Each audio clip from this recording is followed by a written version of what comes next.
निधि, आज हम बात करेंगे आईएएस अधिकारी डॉक्टर नागार्जुन बी गौड़ा के उस विवाद की जिसमें उन पर 51 करोड़ रुपए के जुर्माने को घटाकर 4032 करने का आरोप लगा है। ये मामला सिर्फ एक फाइल का नहीं, बल्कि व्यवस्था की जवाबदेही यानी अकाउंटेबिलिटी का बड़ा सवाल है। राकेश, इतना बड़ा फर्क 51 करोड़ रुपए से 4,000 रुपए तक, ये हुआ कैसे? यही सवाल हर किसी के मन में है। ये मामला मध्य प्रदेश के हरदा जिले का है। 2023 में खनन विभाग ने पाथ इंडिया लिमिटेड पर अनधिकृत खनन यानी इलीगल माइनिंग का आरोप लगाया था और 51.67 करोड़ रुपए का जुर्माना लगाया गया था। लेकिन बाद में कहा गया कि ये जुर्माना घटा के सिर्फ 4032 रुपए कर दिया गया। सच में? ये तो बड़ा अंतर है। किसने ये घटाया? आरटीआई कार्यकर्ता आनंद जाट के अनुसार उस समय डॉक्टर नागार्जुन घोड़ा, जो हरदा के कलेक्टर थे, उन्होंने पेनल्टी को 51 करोड़ रुपए से घटाकर 4032 रुपए कर दिया था। हालांकि ये अब तक एक आरोप ही है। इस दावे का स्रोत है मेडिकल डायलॉग सितंबर 2024 और टाइम्स ऑफ इंडिया अक्टूबर 2024, जहां इस मामले की प्रारंभिक रिपोर्ट प्रकाशित हुई थी। तो क्या कोई सबूत मिला है? यही तो दिलचस्प बात है। टाइम्स ऑफ इंडिया की रिपोर्ट अक्टूबर 2024 के अनुसार अब तक कोई ठोस दस्तावेज या सबूत नहीं मिले हैं। आरटीआई एक्टिविस्ट खुद कह रहे हैं कि जांच होनी चाहिए, पर उनके पास प्रूफ नहीं है। मतलब अभी ये सिर्फ आरोप है, पक्का नहीं है? बिल्कुल, इसीलिए कुछ मीडिया हिस्से इसे अधूरी जानकारी पर बना हंगामा भी कह रहे हैं। लेकिन कहानी यहीं खत्म नहीं होती, क्योंकि आईएएस गौड़ा ने खुद एक विस्तृत स्पष्टीकरण दिया। उन्होंने क्या कहा? उन्होंने कहा कि पहले का आदेश कानूनी रूप से गलत था।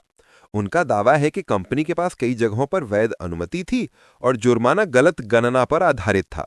स्रोत है free press journal, Indian masterminds, October 2024। यानी वो कह रहे हैं कि उन्होंने कोई गलत काम नहीं किया? बिल्कुल। उन्होंने ये भी कहा कि ये निर्णय कागजी प्रक्रिया और नियमों के अनुसार लिया गया था, ना कि किसी दबाव या लाभ के लिए।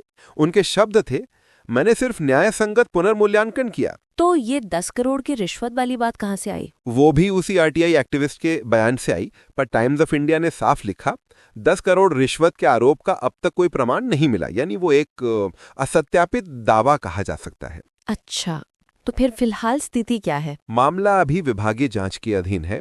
राज्य सरकार ने माइनिंग विभाग से स्पष्टीकरण मांगा है और आईएएस एसोसिएशन ने भी एथिक्स इंक्वायरी की बात कही है। अब तक कोई कोर्ट केस दर्ज नहीं हुआ है। तो जनता के लिए क्या सीख है, राकेश? सबसे बड़ी सीख ये है कि अकाउंटेबिलिटी यानी जवाबदेही सिर्फ आरोप लगाने से नहीं आती, बल्कि तथ्य और प्रमाण आधारित प्रक्रिया से तय होती है। अगर कोई दोषी है तो सजा होनी चाहिए, पर अगर निर्दोष है तो झूठे प्रचार का भी जवाब होना चाहिए। सही कहा राकेश। सोशल मीडिया पर तो हर बात को भ्रष्टाचार या हीरो बना दिया जाता है। बिल्कुल निधि, ये घटना दिखाती है कि प्रशासनिक पारदर्शिता यानी ट्रांसपेरेंसी और जनता के प्रति जवाबदेही यानी पब्लिक अकाउंटेबिलिटी, दोनों का संतुलन जरूरी है, क्योंकि आजकल निर्णय पहले हो जाता है, सबूत बाद में आते हैं। मतलब असली सुधार ये है कि सिस्टम में भरोसा भी बना रहे और जांच भी निष्पक्ष हो। हाँ, इसीलिए सरकार को चाहिए कि ऐसे मामलों की सभी फाइलें पब्लिक डोमेन में डाल दे, ताकि जनता खुद देख सके कि फैसला किन आधारों पे हुआ है। सुझाव है कि ट्रांसपेरेंसी पोर्टल जैसा नेशनल मंच बनाया जाए। और अगर आरोप सही साबित हो जाए तो ये सिर्फ एक अधिकारी की गलती नहीं, बल्कि पूरे प्रशासनिक ढांचे की एथिक्स और ओवरसाइट प्रणाली की कमजोरी होगी। और अगर आरोप झूठे निकले तो झूठे दावों पर भी कार्रवाई होनी चाहिए। यानी दोनों ही हाल में जनता को सतर्क रहना होगा। सही कहानी थी। सवाल उठाना जरूरी है, लेकिन बिना प्रमाण दोषी ठहराना उतना ही गलत। सच्ची जवाबदेही वही है जो कानून, प्रमाण और न्याय से तय हो, ना कि सोशल मीडिया की सुर्खियों से। राकेश, आपने आज साफ कर दिया, जवाबदेही का मतलब आरोप नहीं बल्कि सच की खोज है। बिल्कुल रिधि, और यही भारत में प्रशासनिक सुधार का असली रास्ता है। तो राकेश, एक लाइन में कहें तो ये मामला अभी आरोप और साक्ष्य के बीच झूल रहा है। हाँ, और ये हमें सिखाता है कि न्याय से पहले निष्कर्ष निकालना लोकतंत्र में सबसे खतरनाक प्रवृत्ति है। मतलब ट्रस्ट बट वेरीफाई, यानी भरोसा करो पर जांच जरूर करो। बिल्कुल, यही है असली द रियल फाइल्स सोच।